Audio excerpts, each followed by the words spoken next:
여보, 그래도 어떻게 간이식까지 해주신 어머님한테 그럴 수가 있어? 그 노인네 가진 게 내가 보기엔 최소 몇 억이야. 그리고 그 집, 지금 집값이 어마어마하게 올랐다고. 그녀는 녹음 내용을 듣고 있는 며느리의 떨리는 손을 바라보았습니다. 잠시 침묵이 흐른 뒤 그녀는 마음을 가다듬고 오랫동안 간직해온 비밀을 털어놓기로 했습니다. 사연을 듣고 난 후 각자의 의견을 댓글로 남겨주시기 바랍니다. 사소한 댓글이라도 사연자분에게 큰 힘이 될 수 있습니다. 각색될 수 있고 사연자분의 입장에서 구성될 수 있습니다. 올해로 67이 된 오향미 여사는 요즘 하루하루가 새롭습니다. 40대와 50대를 관통하며 하나뿐인 아들 키우기에 온 정신을 쏟아부었던 그녀는 이제서야 자신만의 삶을 찾아가고 있었습니다. 남편과 사별한 후 인생이 끝이라 생각했던 그때와는 달리 지금은 매일이 설렘으로 가득했습니다. 어둡고 긴 터널을 지나온 것 같았던 그녀의 삶에 마침내 따스한 봄볕이 들어오기 시작한 것입니다. 문화센터에서 우연히 만난 친구들과 함께하는 시간이 늘어나면서 그녀의 일상은 조금씩 변화하기 시작했습니다. 일찍이 부모를 여의고 형제들도 각자의 삶을 살아가는 동안 그녀에게 유일한 의지처였던 남편이 세상을 떠난 후의 공허함은 이제 새로운 인연들로 채워지고 있었습니다. 매주 수요일이면 문화센터 수업이 끝난 후 동네 카페에 모여 이야기꽃을 피우는 것이 그녀의 새로운 일과가 되었습니다. 언니, 이번 주말에 우리 단풍 구경 가요. 작년에 내가 갔던 곳이 있는데 경치가 끝내줘. 그래요. 가을산이 제일 예쁠 때네. 우리 도시락도 싸가자. 아이고, 도시락은 무슨 그냥 식당 가서 먹어. 우리도 이제 나이 들었는데 뭐하러 그런 수고를 해? 친구들과 나누는 소소한 대화는 그녀의 하루를 밝게 물들였습니다. 여름이면 계곡을 찾아 백숙을 먹으러 가고 가을이면 단풍 구경을 다니는 재미에 푹 빠져 있었습니다. 젊은 시절에는 미처 느끼지 못했던 계절의 변화가 이제는 그녀에게 특별한 선물처럼 다가왔습니다. 문화센터에서 만난 친구들은 대부분 그녀처럼 자식들을 출가시키고 홀로 된 이들이었습니다. 서로의 처지를 이해하고 위로하며 새로운 삶의 의미를 함께 찾아가는 동반자가 되어 주었습니다. 때로는 각자의 아픈 사연을 나누며 눈물을 훔치기도 하고 때로는 손주 자랑을 하며 웃음꽃을 피우기도 했습니다. 아휴, 내가 이 나이에 이렇게 친구들이랑 어울려 다닐 줄은 정말 몰랐네. 죽을 때까지 혼자 적적하게 살 줄 알았는데. 문화센터 동기들과 커피를 마시며 이런 말을 하는 그녀의 눈가에는 웃음이 가득했습니다. 예순이 되어 찾아온 뜻밖의 행복에 그녀는 감사함을 느꼈습니다. 젊은 시절에는 미처 알지 못했던 소소한 일상의 기쁨을 이제야 깨닫게 된 것입니다. 하지만 이런 평화로운 나날들이 오기까지 그녀의 삶은 결코 순탄치만은 않았습니다. 어린 시절부터 그녀를 힘들게 했던 수많은 시련들이 있었기 때문입니다. 부모님의 이른 죽음과 어린 동생들을 책임져야 했던 무거운 짐, 그리고 그 속에서도 꿋꿋이 자신의 삶을 일궈내야 했던 고단한 시간들이 있었습니다. 그녀는 이제 문화센터 친구들과 함께 새로운 취미 생활을 시작하려 합니다.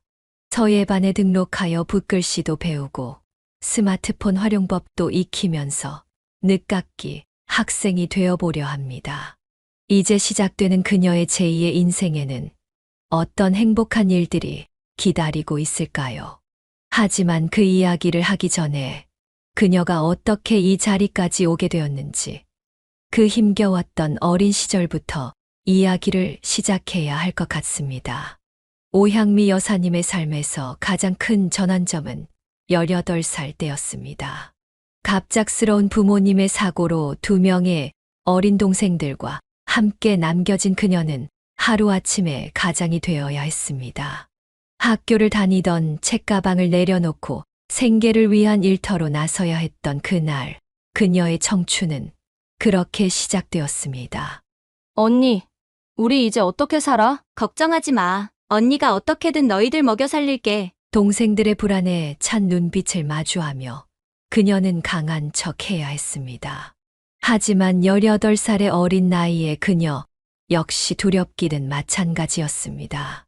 그래도 이제 자신이 가장이라는 생각에 눈물을 보일 수는 없었습니다. 처음 시작한 일은 이웃집 파출부였습니다. 아침 일찍부터 저녁 늦게까지 남의 집 일을 도맡아 하면서도 그녀는 동생들의 교육만큼은 포기하지 않으려 했습니다. 자신은 배우지 못해도 동생들만큼은 제대로 된 교육을 받게 하고 싶었기 때문입니다. 오늘은 일찍 들어왔네. 응. 언니가 오늘 일 끝나고 학교 들렀다가 왔어. 담임 선생님이랑 얘기했는데 우리 영희 공부 잘한대. 정말? 나도 이번에 시험 100점 맞았어. 동생들의 밝은 모습을 보는 것이 그녀의 유일한 기쁨이었습니다. 하루 종일 허리가 끊어질 듯 일해도 동생들이 학교에서 잘한다는 이야기를 들을 때면 모든 피로가 씻겨 내려가는 것 같았습니다. 이후 그녀는 식당 일도 했습니다. 아침부터 밤늦게까지 설거지를 하고 바닥을 닦았습니다. 손이 트고 갈라져도 찬물에 담그고 일해야 했습니다.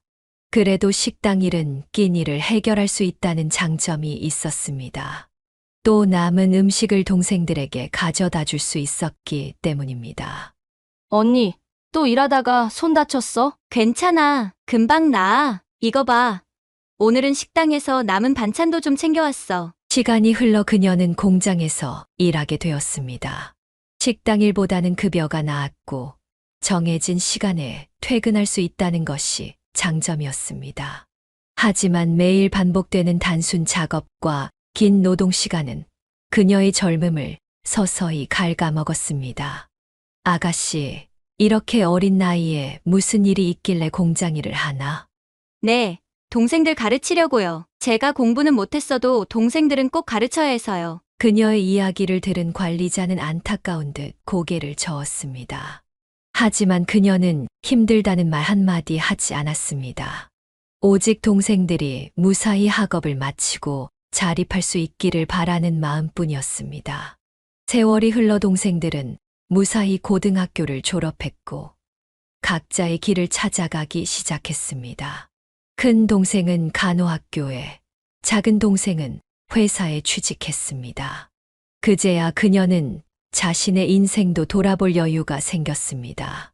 26이 된 그녀는 이제 자신의 행복도 찾아보고 싶다는 생각을 하게 되었습니다. 언니, 이제 우리도 다 컸으니까 언니도 이제 연애도 하고 시집도 가야지. 그래. 이제 너희들 걱정 안 해도 되니까 나도 내 삶을 좀 찾아볼까 해. 그렇게 그녀는 새로운 인생의 장을 열게 됩니다. 하필 그 시기에 공장에서 만난 한 남자가 그녀의 마음을 조금씩 흔들기 시작했습니다. 작은 키에 다부진 체구를 가진 그 남자는 그녀의 인생에 커다란 변화를 가져올 운명의 상대였습니다. 공장에서의 일상은 늘 같았지만 오향미 여사의 인생은 그날 이후 완전히 달라졌습니다. 작은 키에 다부진 체구를 가진 남자가 새로 들어온 것입니다. 그는 목공일을 하는 기술자였는데 공장의 기계 수리를 맡아 자주 그녀의 작업장을 들르곤 했습니다. 처음에는 그저 지나가는 인사를 나누는 사이였지만 점차 그의 따뜻한 눈빛이 그녀의 마음을 설레게 했습니다. 아가씨, 오늘도 야근하시나요? 네. 일이 좀 밀려서요. 제가 도와드릴게요. 혼자 하기엔 너무 많아 보이네요. 그는 자신의 일을 마치고도 늦게까지 그녀를 도와주곤 했습니다. 그의 손길이 닿는 곳마다 일이 수월해졌고 무거운 짐도 한결 가벼워졌습니다. 하지만 그보다 더 가벼워진 것은 그녀의 마음이었습니다. 동생들을 위해 자신의 청춘을 모두 바쳤던 그녀였지만 이제는 자신의 행복도 꿈꾸고 싶었습니다. 그는 그녀와 비슷하게 어려운 가정 환경 속에서 자란 사람이었습니다. 서로의 상처를 이해할 수 있었기에 그들의 관계는 자연스럽게 깊어져 갔습니다. 향미 씨, 우리 퇴근하고 잠깐 얘기 좀 할까요? 네, 사실 제가 하고 싶은 말이 있어서요. 제가 향미 씨 많이 좋아합니다. 그날 밤 공장 뒤편 작은 벤치에서 그는 자신의 마음을 고백했습니다. 서툴고 어설픈 고백이었지만 그의 진심이 전해져 그녀의 눈시울이 붉어졌습니다. 제가 가진 건 없습니다. 하지만 앞으로 힘든 일이 있으면 절대 혼자 맞서지 마세요. 제 뒤에 숨어 있으면 됩니다. 제가 향미 씨 하나만큼은 꼭 지켜드릴게요. 그 말은 그녀의 마음에 깊이 새겨졌습니다. 가족도 제대로 된 사랑을 주지 못했던 그녀에게 이런 따뜻한 약속을 해주는 사람이 생겼다는 사실만으로도 가슴이 벅차올랐습니다. 짧은 연애 후 그들은 결혼을 결심했습니다. 화려한 예식도 멋진 신혼집도 없었지만 서로에 대한 믿음만큼은 누구보다 단단했습니다. 그는 목공 기술자로서의 꿈을 키워갔고 그녀는 남편의 든든한 지원군이 되어 주었습니다. 여보, 우리 지금은 비록 이렇게 살지만 나중에는 꼭 좋은 집에서 지내요. 그래요. 당신이랑 함께라면 어떤 어려움도 이겨낼 수 있을 것 같아요. 그들의 새로운 시작은 그렇게 이뤄졌습니다. 남편은 자투리 목재로 작은 가구들을 만들어 살림살이를 하나둘 늘려갔고 그녀는 절약하며 살림을 꾸려나갔습니다. 비록 가진 것은 많지 않았지만 서로를 향한 사랑으로 하루하루를 채워나갔습니다. 그녀와 남편의 새로운 보금자리는 작은 단칸방이었습니다. 공장 기숙사를 나와 처음으로 꾸린 그들만의 공간이었지만 그들에게는 그곳이 세상에서 가장 따뜻한 집이었습니다. 남편은 목공소에서 일하면서 남는 자투리 목재들을 모아두었다가 밤마다 작은 가구들을 만들었습니다. 여보, 이거 봐요. 오늘은 신발장을 만들었어요. 어머, 우리 남편이 이렇게 솜씨가 좋은 줄 몰랐네요. 작은 신발장을 시작으로 식탁, 의자, 책꽂이까지 남편의 손끝에서 태어난 가구들이 하나둘 늘어갔습니다. 비록 완벽하지는 않았지만 정성스럽게 만든 가구들은 그들의 집을 더욱 아늑하게 만들어 주었습니다. 매일같이 이어지는 잔업과 주말 근무로 힘들었지만 젊음이 주는 에너지로 그들은 모든 것을 이겨낼 수 있었습니다. 퇴근 후에는 함께 장을 보러 가는 것이 그들의 소소한 낙이었습니다. 여보, 우리도 언젠가는 저런 집에서 살 수 있을까요? 그럼요. 우리가 열심히 모으면 느티나무 있는 마당이 있는 집도 살 수 있죠. 정말요? 그럼 감나무도 심어요. 가을 되면 감도 따고. 서로의 꿈을 이야기하며 그들은 하루하루를 희망으로 채워갔습니다. 한 푼 두 푼 모아가는 재미도 쏠쏠했습니다. 월급날이면 꼭 조금씩이라도 저축을 했고 적금 통장의 숫자가 늘어갈 때마다 가슴이 설렜습니다. 남편은 점차 목공일에서 실력을 인정받기 시작했습니다. 작은 가구점에서 주문 제작을 의뢰받기 시작했고 수입도 조금씩 늘어갔습니다. 그녀도 공장에서 열심히 일했습니다. 둘이 힘을 합치면 불가능할 것도 없다고 믿었습니다. 여보, 이번에 보너스 받으면 우리 장롱 하나 사요. 아니에요. 내가 만들어 줄게요. 이번에 새로 배운 기술이 있거든요. 남편은 퇴근 후에도 늦게까지 일하며 기술을 익혔습니다. 그의 꿈은 언젠가 자신만의 가구 공방을 여는 것이었습니다. 그녀는 남편이 늦게 들어올 때면 따뜻한 국을 끓여 기다렸습니다. 어느 날 기다리던 기회가 찾아왔습니다. 시세보다 저렴하게 나온 매물을 발견한 것입니다. 비록 낡은 집이었지만 작은 마당이 딸린 집이었습니다. 그들이 그토록 꿈꾸던 모습이었습니다. 여보, 우리 이사 갈까요? 벌써요?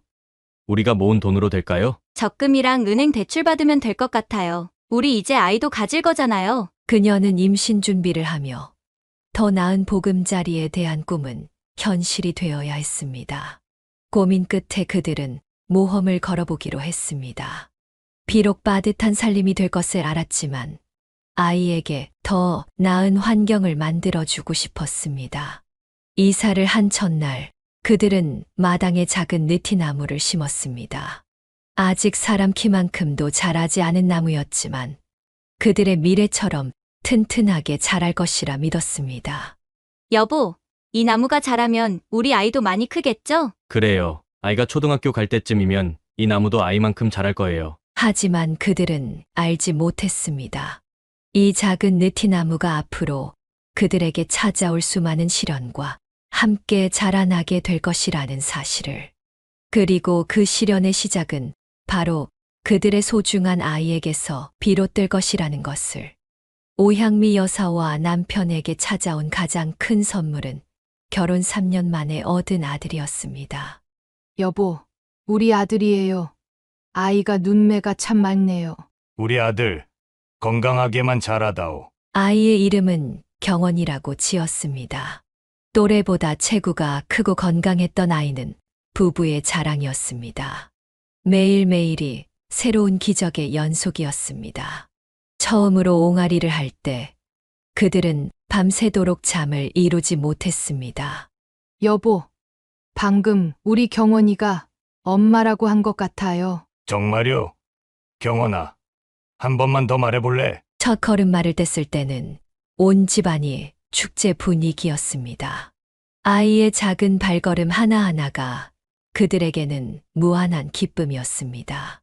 남편은 아이가 넘어질까봐 뒤에서 조심스레 따라다녔고, 그녀는 앞에서 두 팔을 벌려 아이를 기다렸습니다. 우리 아들, 잘하네.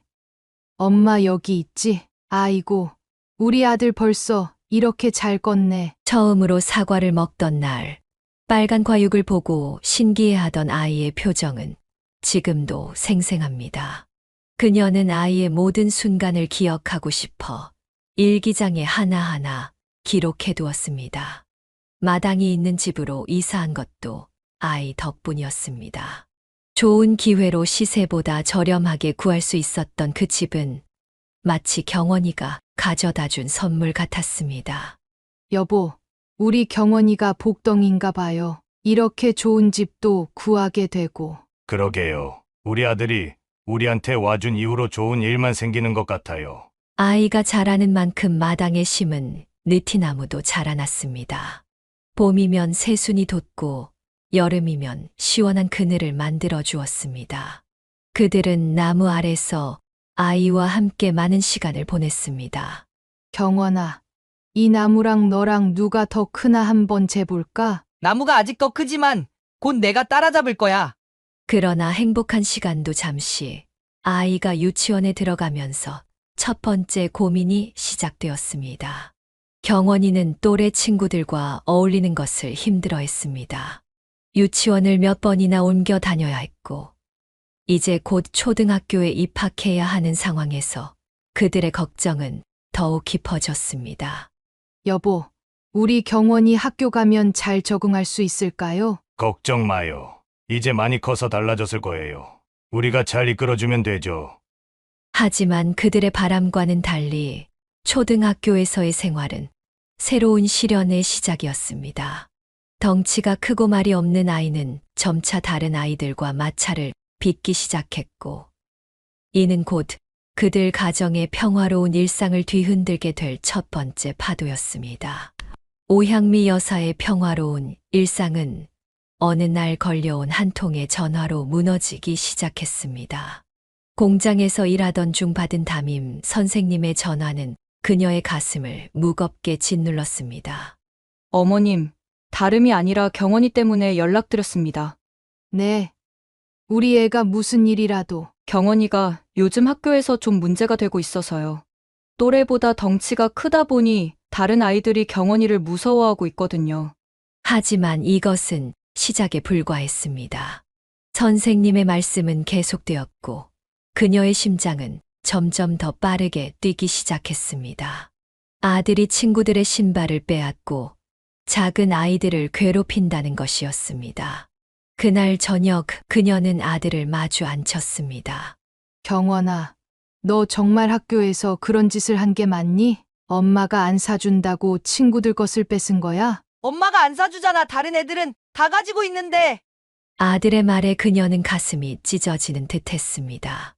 일하느라 바빠서 아들의 마음을 제대로 살피지 못했던 것이 너무나 후회되었습니다.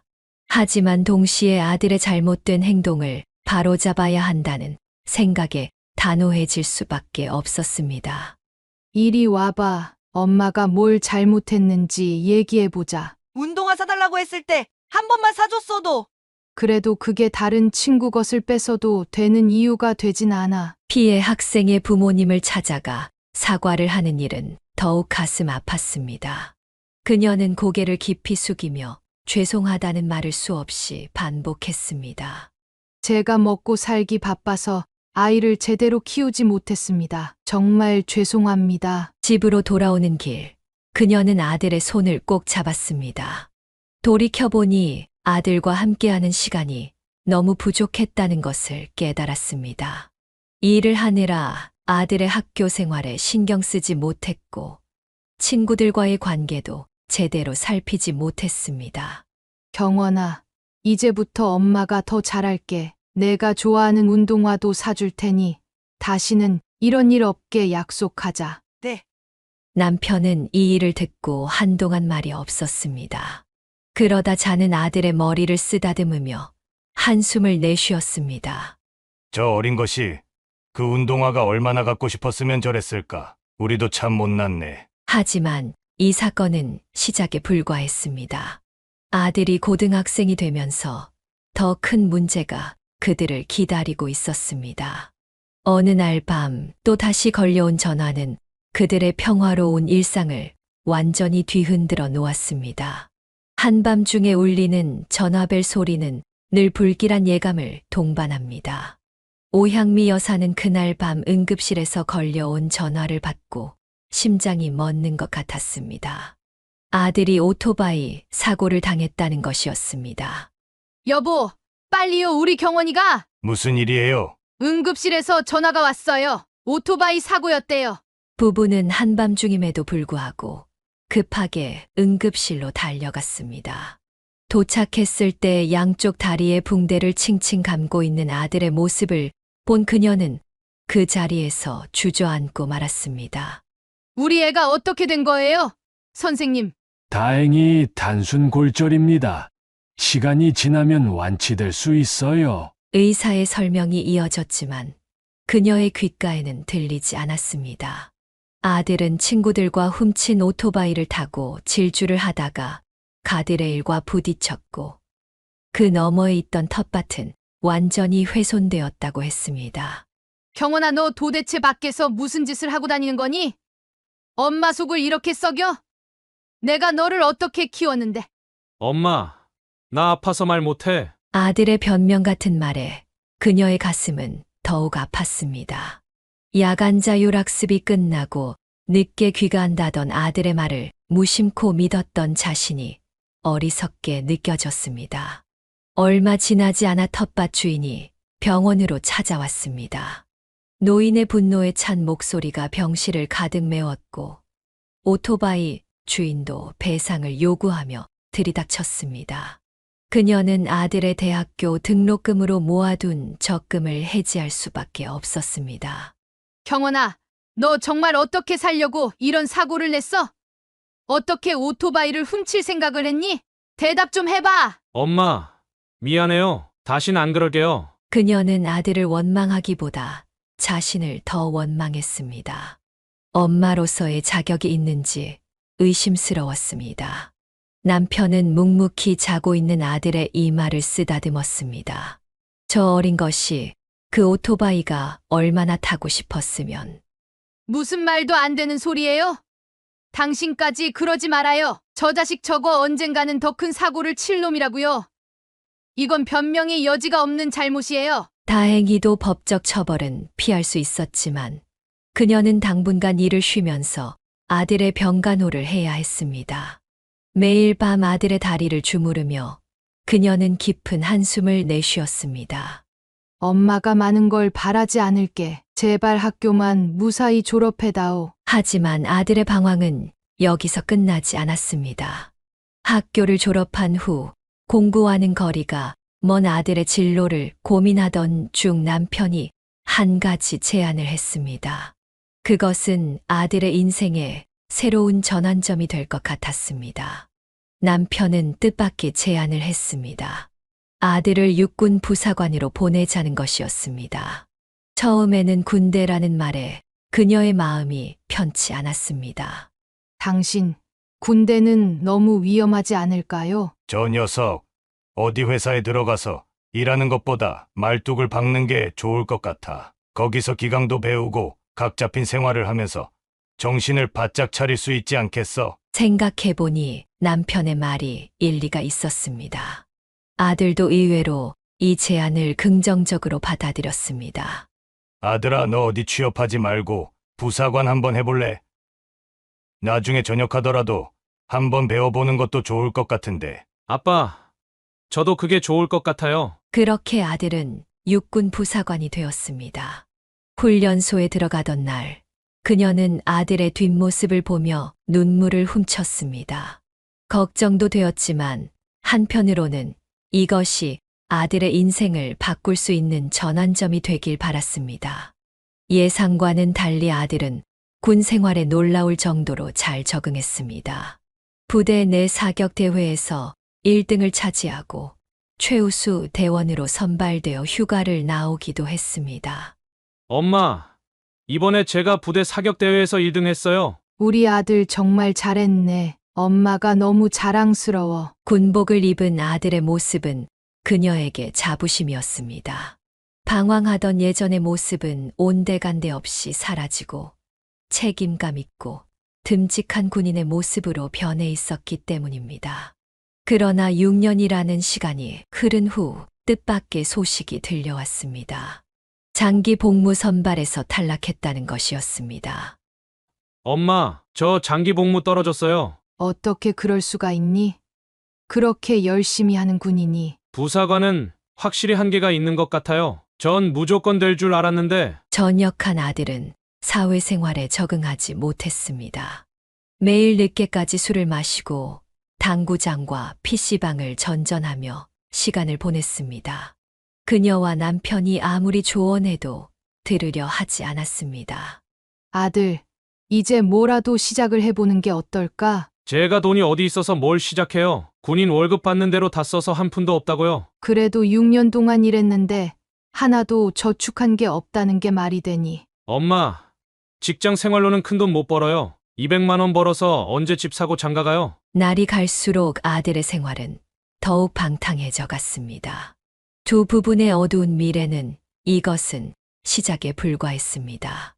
그녀의 인생에서 가장 큰 시련은 남편의 갑작스러운 사고였습니다. 평범한 봄날이었지만 그날의 전화는 그녀의 삶을 완전히 뒤바꾸어 놓았습니다. 여보세요? 네, 오향미입니다. 그녀는 그 순간을 절대 잊을 수 없었습니다. 남편이 대낮에 뺑소니 사고를 당했다는 것이었습니다. 눈앞이 캄캄해지는 것을 느끼며 그녀는 곧장 병원으로 달려갔습니다. 중환자실에 누워있는 남편은 온갖 기계에 의지한 채 힘없이 누워 있었습니다. 그녀는 남편의 손을 잡고 끊임없이 눈물을 흘렸습니다. 여보, 제발 일어나줘요. 우리 아들도 아직 어린데. 얼마 지나지 않아 뺑소니범은 잡혔지만 그는 돈이 없다며 보상은 해줄 수 없다고 했습니다. 그녀는 돈 따위는 필요 없다며 법대로 하자고 했습니다. 이미 남편을 잃을 위기에 처한 상황에서 돈은 아무런 의미가 없었기 때문입니다. 선생님, 우리 남편 살 수 있죠? 하지만 기적은 일어나지 않았습니다. 남편은 사고 후 한 달을 중환자실에서 보내고 끝내 세상을 떠났습니다. 그녀의 하나뿐인 든든한 버팀목이었던 사람이 하루아침에 사라져버린 것입니다. 어떻게 이럴 수가 있죠? 장례를 치르는 내내 그녀는 현실이 믿기지 않았습니다. 아들도 아버지의 갑작스러운 죽음 앞에서 망연자실한 모습이었습니다. 하지만 그나마 아들이 있어 그 힘든 시기를 버틸 수 있었습니다. 남편이 떠난 지 얼마 지나지 않아 아들이 찾아왔습니다. 그의 입에서 나온 말은 그녀의 가슴을 더욱 아프게 했습니다. 엄마, 아버지 돌아가시고 보험금이랑 진단금 좀 나온 거 있지 않아? 그게 무슨 소리니? 나 그걸로 가게 한번 해보고 싶은데 엄마가 좀 도와주면 안 될까? 이런 후레자식 같은 일하고 이 자식아, 그 돈이 어떤 돈인데 그걸 달라고 하는 거냐? 3천만 원. 남편의 보험금이었습니다. 한참을 고민한 끝에 그녀는 결국 아들의 손을 들어주기로 했습니다. 하지만 이 결정이 앞으로 더 큰 비극의 시작이 될 줄은 몰랐습니다. 보험금을 받은 아들은 사업 준비를 한다며 부지런히 발품을 팔았습니다. 오향미 여사는 그런 아들을 보며 조금은 안심이 되었습니다. 하지만 그 안도감도 잠시 몇 달이 지나도록 가게 오픈 소식은 들리지 않았습니다. 경원아, 가게는 언제쯤 열 수 있는 거니? 그게 지금 준비가 잘 되어가고 있어요. 곧 오픈할 수 있을 것 같아요. 얼마 후 그녀는 아들의 차가 보이지 않는다는 것을 알아챘습니다. 근데 경원아, 너 차는 어디 둔 거야? 집에 안 가져오는 것 같아서. 그게 사실 차 팔았어요. 아들은 마침내 모든 것을 실토했습니다. 전역한 군대 선임과 연락이 닿았는데 전역한 군대 선임이 주식 투자를 추천했습니다. 3천만 원으로는 가게를 차리기에 턱없이 부족했던 아들은 3배 이상의 수익을 약속하는 선임의 말을 철석같이 믿었다고 했습니다. 엄마, 사실 그 돈 전부 주식에 넣었어요. 거기에 차까지 팔고 친구들한테 1,000만 원 더 빌려서. 뭐라고? 너 이놈아, 그 돈이 어떤 돈인데 그걸 그렇게 홀랑 날려? 엄마, 내가 진짜 잘해보려고 그런 거였어요. 정말 미안해요. 나 눈앞에 있는 빚만이라도 해결해주면 안 될까요? 당장 그 선임한테 전화해. 그거 아버지 목숨값이야. 그러나 이미 엎질러진 물이었습니다. 4천만 원은 그렇게 허공으로 사라져 버렸고 아들은 빚을 갚기 위해 다시 물류회사에서 일을 시작했습니다. 그러던 어느 날 아들이 갑작스러운 소식을 들고 왔습니다. 엄마, 나 올가을에 결혼하려고 해요. 뭐, 갑자기 너 만나는 사람이 있었어? 사실 애가 먼저 생겨버렸어요. 예상치 못한 소식에 그녀는 한동안 말을 잇지 못했습니다. 주말에 데려온 며느리는 다행히 참한 인상을 가진 아이였습니다. 눈빛이 맑고 의젓해 보이는 모습에 그나마 안심이 되었습니다. 어머님, 죄송해요. 이렇게 갑작스럽게. 아가, 이제 우리 식구가 될 텐데 그런 말 하지 마. 그녀는 비밀 적금을 깨서 신혼집을 마련해 주었습니다. 결혼 후 아들은 물류회사에서 성실하게 일했고 며느리의 영향으로 조금씩 안정을 찾아가는 듯 했습니다. 하지만 평화도 잠시 결혼 2년 차에 접어들 무렵 예상치 못한 시련이 그들을 기다리고 있었습니다. 어느 날 아들이 퇴근 후 심하게 구토를 하더니 갑자기 쓰러진 것입니다. 병원에서 검사를 받아보니 간 수치가 심각하게 높았고 결국 대학병원으로 옮겨 정밀 검사를 받게 되었습니다. 그녀는 대학병원 진료실에서 아들의 진단 결과를 기다렸습니다. 의사의 표정은 심각했고 그의 입에서 나온 말은 그녀의 심장을 멈추게 했습니다. 간경화가 상당히 진행된 상태입니다. 지금 상태로는 이식만이 유일한 방법입니다. 며느리는 그 자리에서 눈물을 터뜨렸습니다. 어머님, 제가 이식하고 싶은데 혈액형도 안 맞고 빈혈이 심해서. 선생님, 제가 검사 받아 보고 싶습니다. 노란 황달 기운이 도는 아들의 얼굴을 보며 그녀는 단호하게 말했습니다. 의사는 그녀의 나이를 걱정했지만 검사는 시작되었습니다. 어머님, 연세가 있으셔서 수술이 위험할 수 있습니다. 우리 아들만 살릴 수 있다면 그게 무슨 상관이에요? 다행히도 그녀는 이식이 가능한 상태였습니다. 혈액형은 달랐지만 이식이 가능한 상태라는 의사의 말에 그녀는 감사의 기도를 드렸습니다. 수술 전날 밤 손주들은 할머니 곁을 떠나지 않았습니다. 할머니 많이 아프대요? 괜찮아. 금방 나아서 돌아올 거야. 7시간이 넘는 대수술은 예상보다 훨씬 고통스러웠습니다. 하지만 아들의 생명을 살릴 수 있다는 생각만으로 그녀는 모든 고통을 견뎌냈습니다.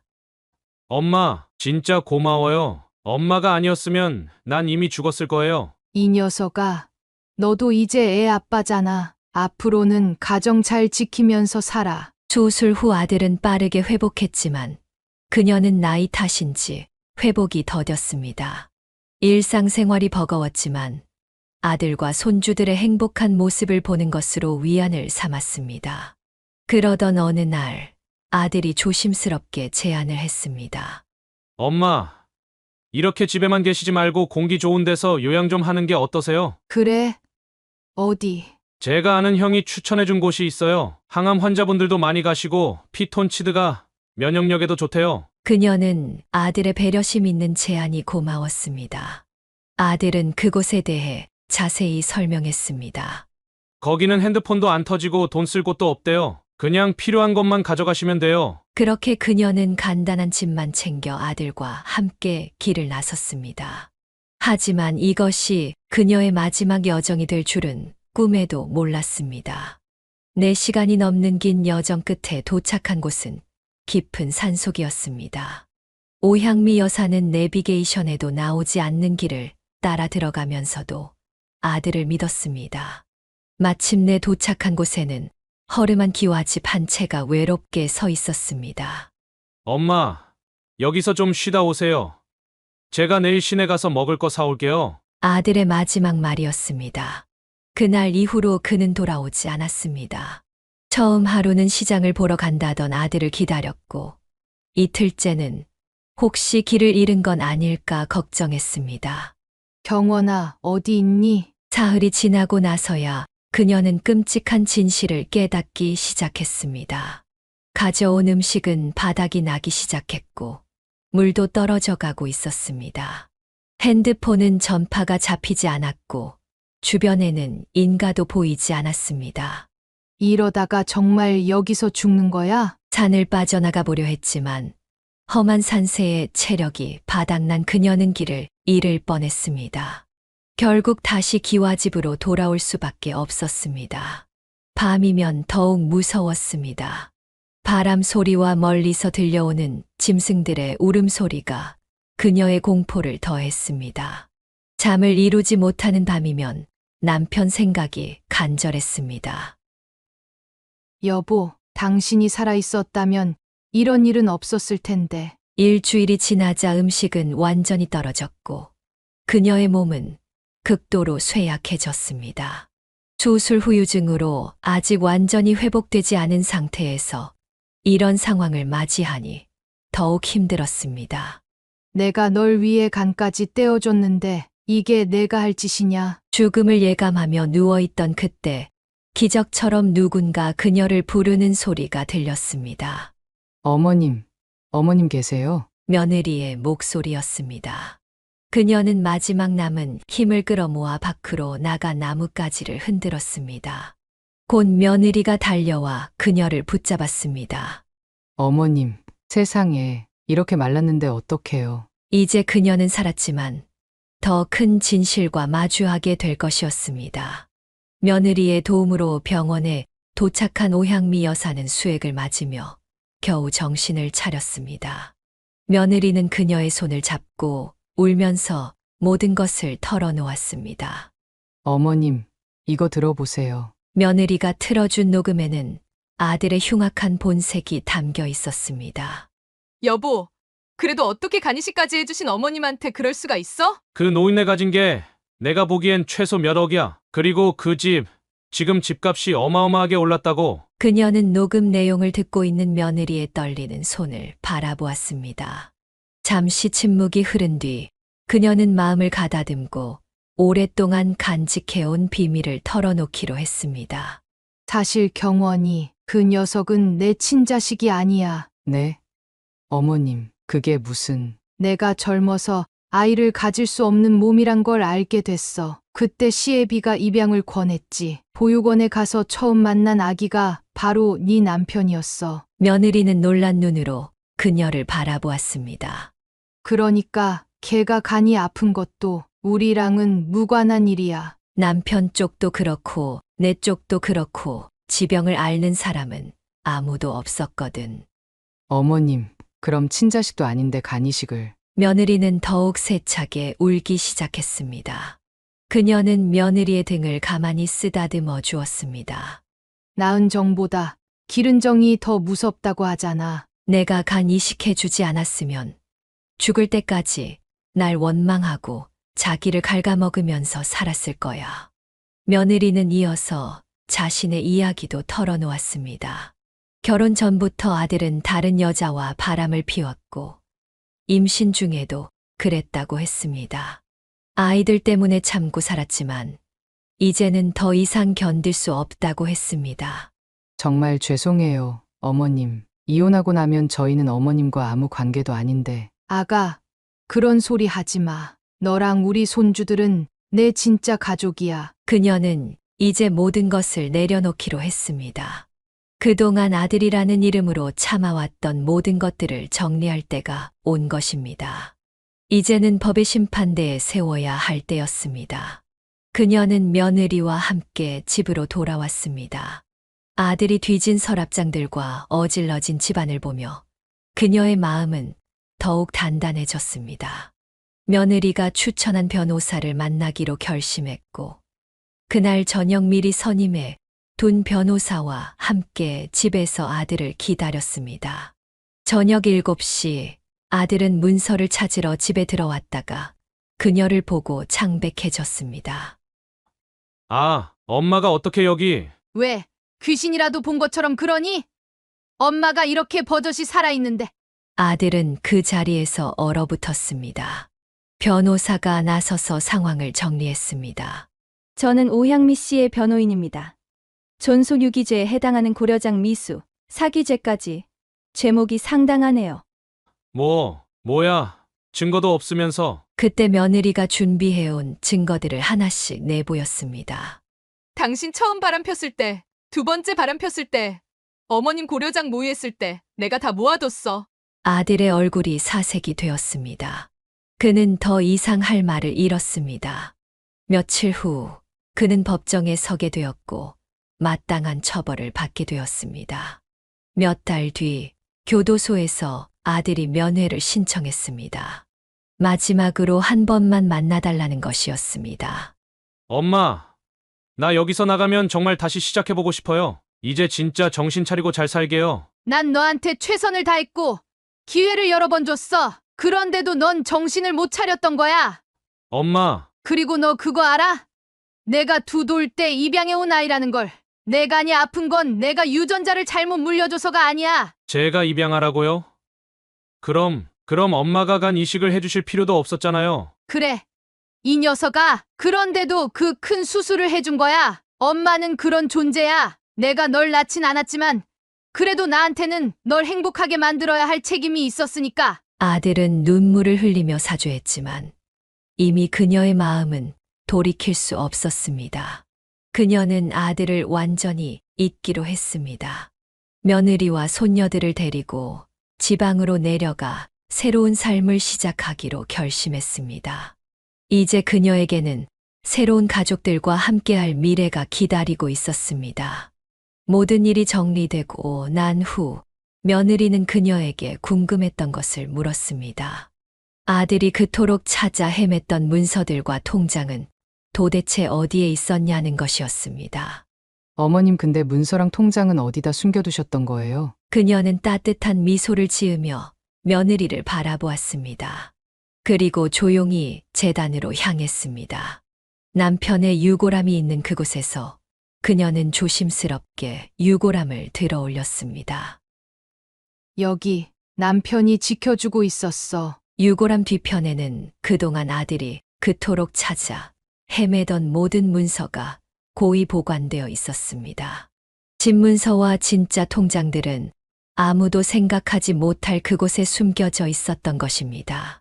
결혼할 때 남편이 항상 하던 말이 있었어. 힘든 일이 있으면 맞서지 말고 자기 뒤에 숨어 있으라고. 그녀의 눈에서 눈물이 흘렀습니다.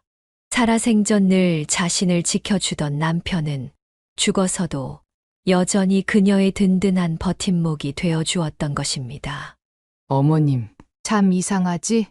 유일하게 내 편이었던 사람이 떠나고 나서도 나를 이렇게 지켜주다니. 남편이 살아있었다면 이런 일은 없었을 것이라고 그녀는 늘 생각했습니다. 하지만 이제는 달랐습니다. 남편은 이렇게라도 그녀를 지켜주고 있었던 것입니다. 여보, 당신 덕분에 이렇게 살아났네요. 제단 앞에서 그녀는 남편에게 긴 이야기를 들려주었습니다. 그동안 있었던 일들, 아들의 배신, 그리고 이제 새로운 시작을 하려 한다는 것까지. 어머님, 이제 우리 새로 시작해요. 애들도 있고. 그래, 이제 우리끼리라도 행복하게 살자. 며느리와 손녀들과 함께 지방으로 내려가기로 한 것은 새로운 도전이었습니다. 하지만 그녀는 이제 두렵지 않았습니다. 남편이 늘 그랬듯 인생의 어려움 앞에서도 피하지 않고 정면으로 마주하기로 했습니다. 유골함을 정리하며 그녀는 마지막 인사를 건넸습니다. 여보, 우리 이제 새로 시작하러 가요. 거기서도 우리 잘 지켜봐 주세요. 이제 그녀는 새로운 삶을 시작하려 합니다. 며느리와 손녀들과 함께할 미래, 그리고 그곳에서 찾게 될 새로운 행복을 향해 한 걸음씩 나아가기로 했습니다. 지방으로 이주한 오향미 여사의 새로운 삶은 예상보다 훨씬 더 활기찼습니다. 남편의 유골함도 새로운 보금자리로 모시고 손녀들의 웃음소리가 가득한 집에서 그녀는 매일이 감사했습니다. 할머니, 오늘은 뭐 배우러 가요? 오늘은 할머니가 도자기 수업이 있어. 지역 문화센터에서 도자기 만들기를 배우기 시작한 것을 시작으로 그녀의 삶은 점점 더 다채로워졌습니다. 한글 서예부터 스마트폰 활용법까지 그동안 해보지 못했던 것들을 하나둘 배워나갔습니다. 며느리는 작은 카페를 열었고 그녀도 가끔 카페를 도우며 바쁜 시간을 보냈습니다. 손님들은 그녀가 만든 수제 쿠키를 특히 좋아했습니다. 어머님이 만드신 쿠키는 정말 특별해요. 손주들 키우시느라 익히신 솜씨인가 봐요. 그동안 살림만 하다가 이렇게 새로운 걸 배우니까 재미있네. 문화센터에서 만난 친구들과도 자주 어울렸습니다. 이제는 더 이상 외롭지 않았습니다. 같은 처지의 여성들과 이야기를 나누며 서로의 아픔을 위로하고 새로운 희망을 나누었습니다. 어느 날은 손녀들과 함께 도예 작품을 만들기도 했습니다. 서툴지만 정성스럽게 빚은 도자기를 보며 그녀는 자신의 인생도 이렇게 새롭게 빚어지고 있다고 느꼈습니다. 할머니, 이거 진짜 예쁘다. 그래. 할머니가 더 예쁜 걸 만들 수 있게 열심히 배워볼게. 지난날의 아픔은 여전히 가슴 한켠에 남아 있었지만 이제는 그것을 받아들일 수 있었습니다. 오히려 그 시련이 있었기에 지금의 행복이 더욱 소중하게 느껴졌습니다. 어머님, 요즘 정말 행복해 보이세요. 그래. 이제야 진정한 가족이 뭔지 알 것 같아. 문화센터에서 배운 서예로 남편의 재단에 글을 써서 올리기도 했습니다. 당신이 있어 내가 있었고 당신이 없어 새로운 나를 찾았습니다. 그렇게 그녀의 두 번째 인생은 계속되고 있습니다. 60이 넘어 시작된 새로운 삶. 그녀는 이제 더 이상 누군가의 엄마나 아내가 아닌 오향미라는 한 사람으로서의 삶을 살아가고 있었습니다. 인생은 끝날 때까지 모르는 거구나. 이렇게 또 다시 행복해질 수 있을 줄이야. 삶은 계속되고 그녀의 이야기도 여전히 써내려가고 있습니다. 사연을 듣고 댓글을 남겨주시기 바랍니다. 사소한 의견일지라도 사연자분에게는 큰 힘이 됩니다. 노골적인 악성 댓글은 사연자분에게 상처가 될 수 있으니 삼가주시기 바랍니다. 두 번째 사연입니다. 60대의 안승려 여사는 지금도 그 시절을 떠올리면 입가에 미소가 지어졌습니다. 남편과의 연애 결혼으로 시작된 그들의 가정은 세 자녀와 함께 나름의 평화로운 일상을 이어가고 있었습니다. 여느 부부처럼 때로는 티격태격하면서도 서로를 의지하며 살아가는 모습이 주변의 부러움을 샀습니다. 그녀의 남편은 작은 공장을 운영하며 가족들의 생계를 책임졌고, 그녀 또한 남편의 공장 일을 돕거나 집안일을 하며 바쁜 나날을 보냈습니다. 세 자녀들은 저마다의 독특한 개성으로 부모를 한숨 짓게 하면서도 즐겁게 했습니다. 특히 첫째 아들은 불같은 성격 탓에 사춘기 시절 많은 말썽을 일으켰습니다. 고등학교 시절에는 친구들과 어울려 다니며 패싸움을 하기도 하고 오토바이를 훔쳐 타다가 경찰서에 불려가기도 했습니다. 그녀는 아들이 저지른 사고를 수습하느라 들인 돈이 적지 않았다고 회상했습니다. 아이고, 저 녀석 때문에 몇 년을 눈물로 보냈다니까요. 남편이 매로 훈육해도 보고 제가 무릎 꿇고 울며 타일러도 봤지만 도통 말을 듣지 않았어요. 하지만 군대를 다녀온 후 아들은 놀랍게도 차분해졌고, 대학을 졸업한 뒤에는 성실한 직장인이 되어 부모의 마음을 안심시켰습니다. 지금은 어엿한 한 회사의 과장으로 일하며 매달 부모님께 용돈도 챙겨드리는 효자가 되었습니다. 반면 막내딸은 지나치게 소심한 성격으로 걱정을 자아냈습니다. 어릴 때부터 말수가 적었고 오빠의 장난에도 제대로 대꾸 한 번 못할 만큼 소극적이었습니다.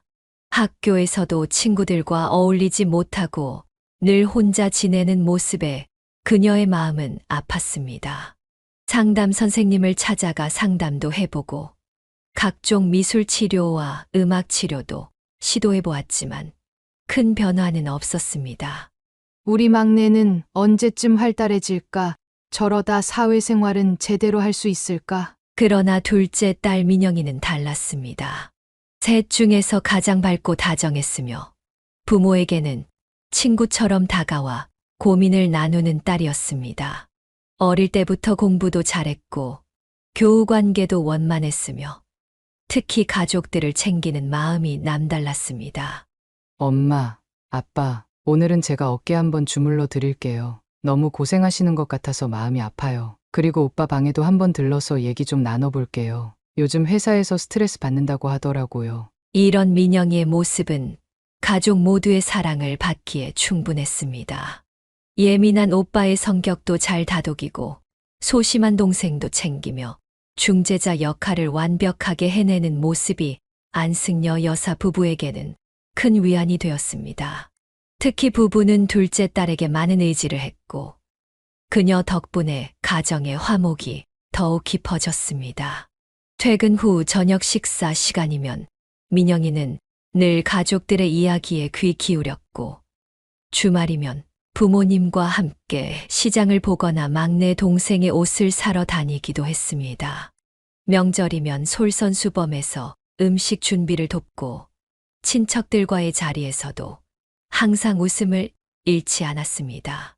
시간이 흘러 어느덧 자녀들이 성인이 되어갈 무렵 그녀의 가정은 평화로운 일상을 이어가고 있었습니다. 하지만 그 누구도 앞으로 닥칠 시련을 예측하지 못했습니다. 특히 가장 믿었던 둘째 딸에게 일어날 비극적인 사건은 상상조차 할 수 없었습니다. 그리고 그 시작은 어느 봄날 한 청년이 그들의 집을 방문하면서부터였습니다. 봄날의 어느 저녁 안승여 여사의 집에 한 청년이 찾아왔습니다. 지인의 소개로 딸 민영이와 만나게 되었다는 청년은 첫인상부터 무척 건실해 보였습니다. 깔끔하게 차려입은 정장 차림에 단정하게 빗어 넘긴 머리, 그리고 공손한 태도는 보는 이의 마음을 편안하게 했습니다. 안녕하세요. 장인어른 장모님, 저는 형고라고 합니다. 변호사 사무실에서 사무장으로 일하고 있습니다. 청년은 첫 만남부터 겸손하면서도 당당한 모습으로 그녀의 마음을 사로잡았습니다. 특히 민영이를 바라보는 눈빛에서는 진심 어린 사랑이 느껴졌습니다. 사실 처음 민영이를 만났을 때부터 제 마음이 정해졌어요. 주변이 안 보이고 민영이만 보일 정도로 반해버렸거든요. 그날 바로 고백했는데 민영이가 한 달이나 저를 기다리게 했어요. 청년의 솔직한 고백에 안승여 여사는 미소를 짓지 않을 수 없었습니다. 그의 말 한마디 한마디에는 진심이 묻어났고 딸을 향한 순수한 마음이 고스란히 전해졌기 때문입니다.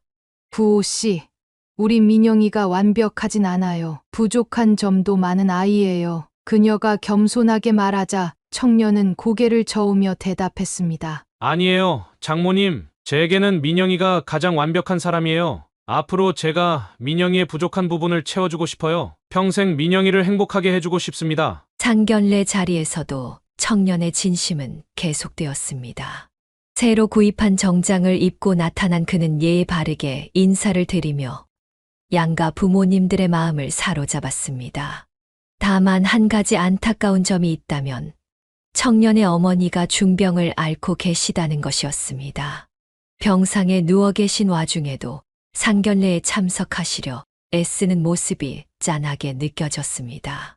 소중한 며느리를 보내주셔서 정말 감사합니다. 예비사도는 힘겹게 기침을 참아가며 이렇게 말씀하셨고 안승여 여사는 그 자리에서 따뜻한 답례를 건넸습니다.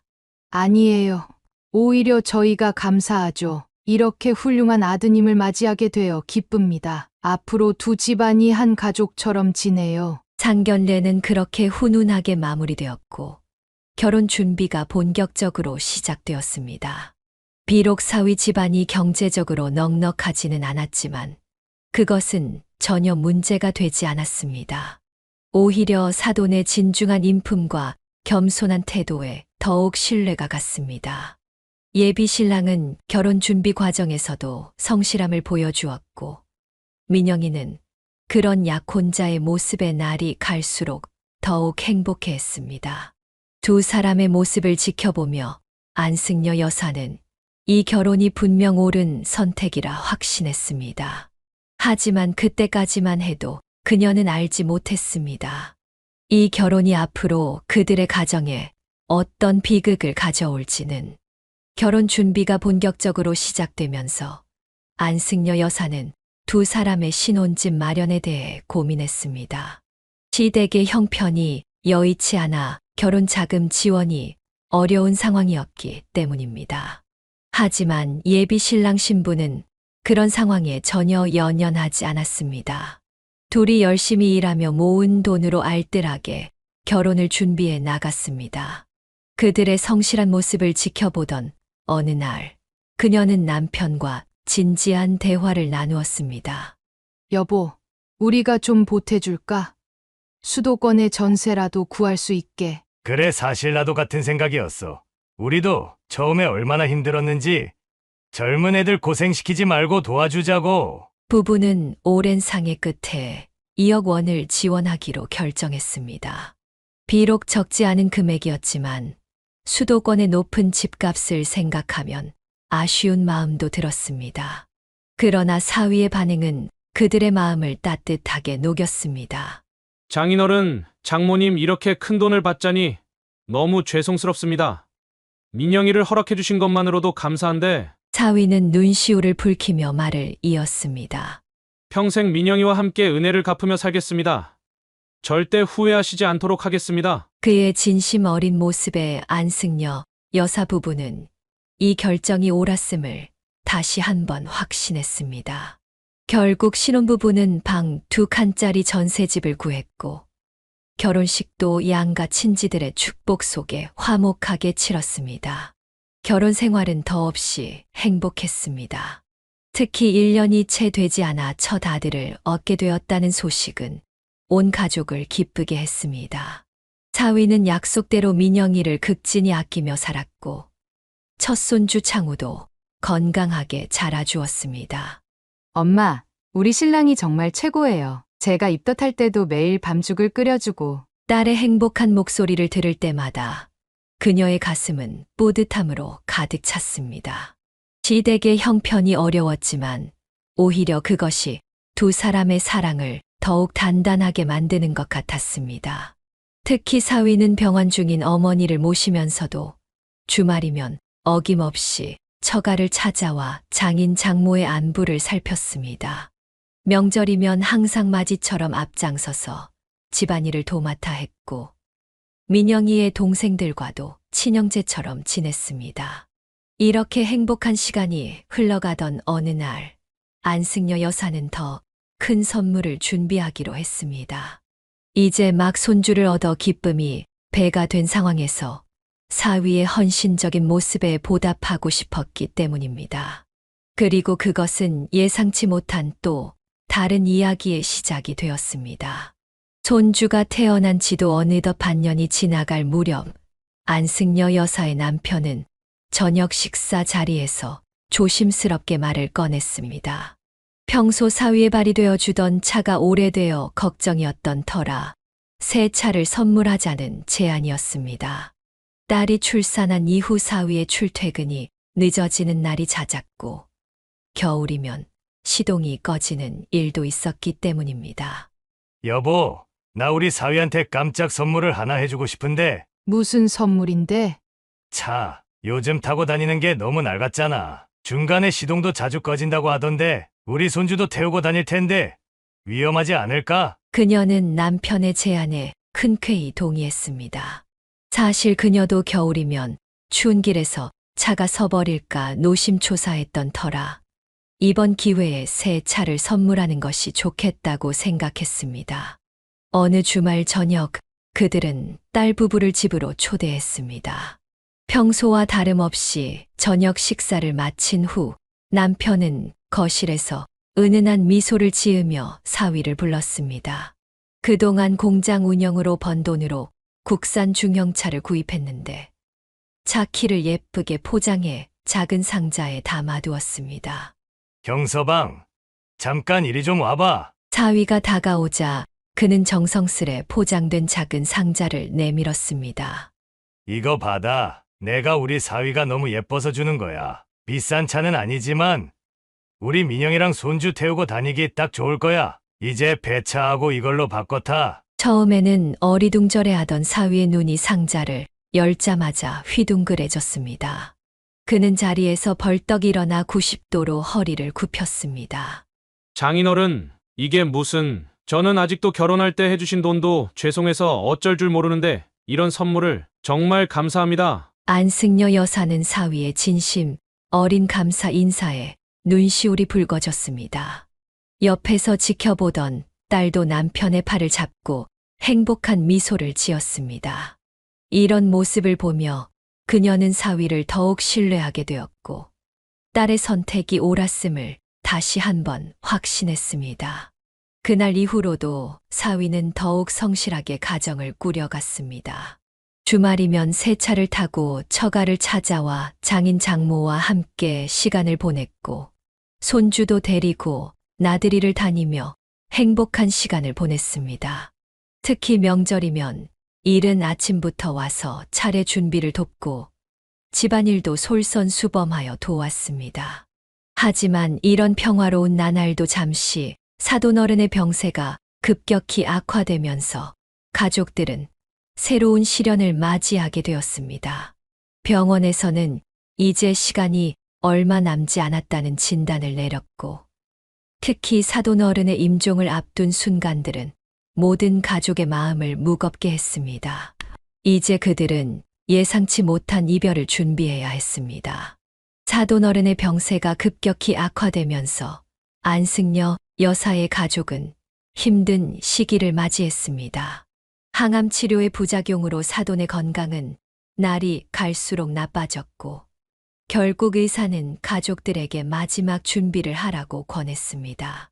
둘째 딸 민영은 자주 병원을 찾아 사돈어른을 간호했습니다.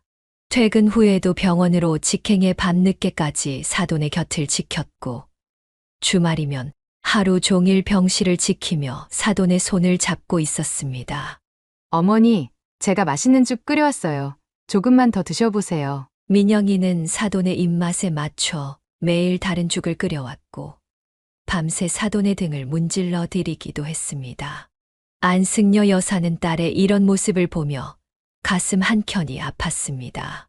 어느 날 민영이가 눈물을 글썽이며 찾아왔습니다. 엄마, 우리 사돈이 이제 얼마 못 사실 것 같아요. 병원에서도 준비하라고 하셨어요. 안승려 여사는 즉시 병원으로 향했습니다. 병실에 도착하자 사도는 이미 많이 쇠약해진 모습이었습니다. 하지만 그녀를 보자마자 힘겹게 몸을 일으키려 했습니다. 사돈, 이제 제가 먼저 가봐야 할 것 같아요. 사돈의 힘없는 목소리에 그녀의 눈시울이 붉어졌습니다. 아쉽지만 더는 버티기 힘들 것 같아요. 하지만 저는 참 행복했어요. 우리 민영이가 이렇게 잘해줬으니까요. 금이야, 오기야, 키운 딸을 보내주셔서 정말 감사해요. 안승려 여사는 시어머니의 마른 손을 꼭 잡았습니다. 사돈, 그런 말씀 마세요.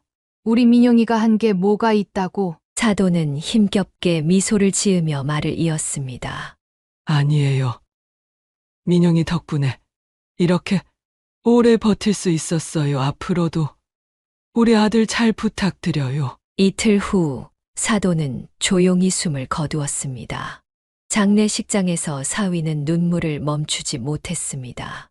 평소 감정 표현이 적던 사위였지만 어머니의 죽음 앞에서는 아이처럼 울었습니다. 어머니 제가 더 잘해드렸어야 했는데 죄송합니다. 장례를 치른 후에도 사위의 우울은 계속되었습니다. 2달 가까이 마치 혼이 빠진 사람처럼 지냈고 직장에서도 실수가 잦아졌습니다.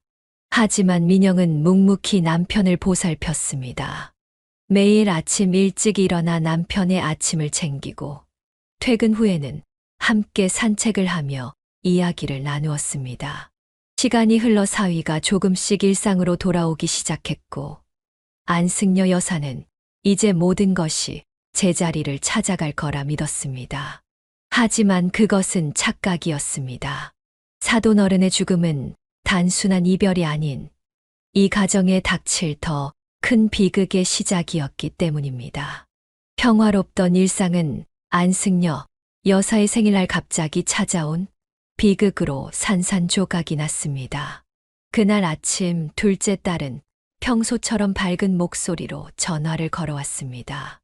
엄마, 오늘 생신이라 미리 전화했어요. 대전에 있는 수인이 결혼식 다녀오고 저녁에 뵐게요. 그래, 조심히 다녀와. 운전 조심하고. 네, 걱정 마세요. 맛있는 식당 예약해놨으니까 아빠랑 같이 나와 계세요. 일상적인 대화를 나눈 후 그녀는 평소처럼 남편과 함께 딸을 기다리고 있었습니다. 하지만 점심 무렵 보낸 약속 장소 문자 이후로 딸과의 연락이 두절되었습니다. 처음에는 운전 중이라 전화를 못 받는다고 생각했지만 시간이 지날수록 불안감이 커져갔습니다. 여보, 민영이가 연락이 안 돼. 벌써 3시간째야. 에이, 무슨 일이겠어? 차가 막혀서 그러겠지. 남편의 위로에도 불구하고 그녀의 불안은 점점 커져만 갔습니다. 약속 시간이 1시간이나 지나도록 딸이 나타나지 않자 사위에게 전화를 걸었습니다. 그리고 그 순간 끔찍한 소식을 들어야 했습니다. 장모님 민영이가 고속도로에서 사고가 났대요. 지금 수술 중이에요. 병원으로 달려가는 동안 그녀의 온몸은 떨렸고 머릿속은 하얗게 비워졌습니다. 도착했을 때는 이미 수술이 끝난 뒤였습니다. 의사는 무거운 표정으로 가족들을 불렀습니다. 수술은 잘 끝났습니다. 다행히 생명에는 지장이 없습니다만. 잠시 말을 멈춘 의사는 한숨을 쉬며 말을 이었습니다. 척추 손상으로 하반신 기능에 문제가 생겼습니다.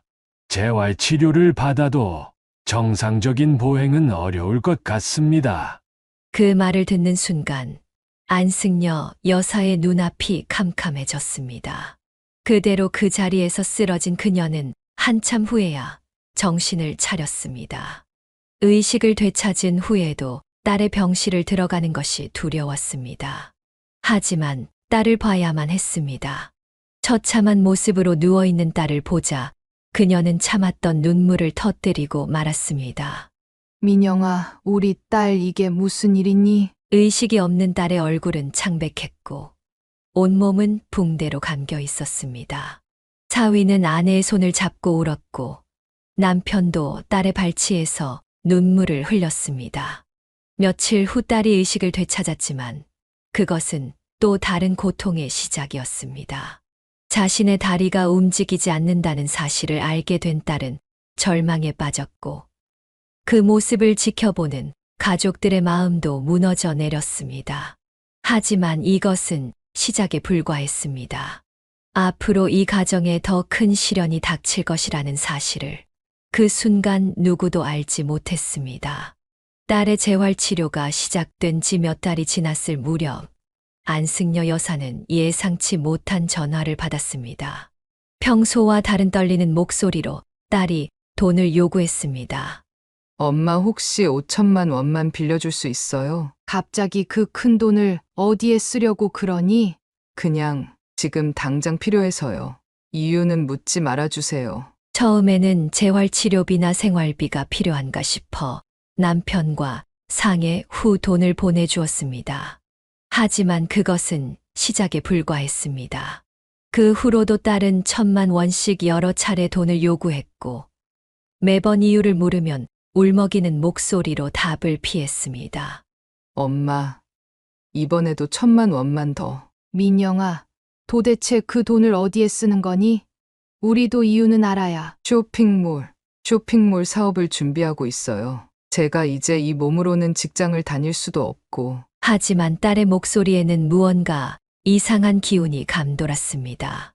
특히 돈을 요구할 때마다 반복하는 자책의 말들이 그녀의 마음을 불안하게 했습니다. 나 진짜 죽일 년이야. 이렇게까지 할 줄은 몰랐어.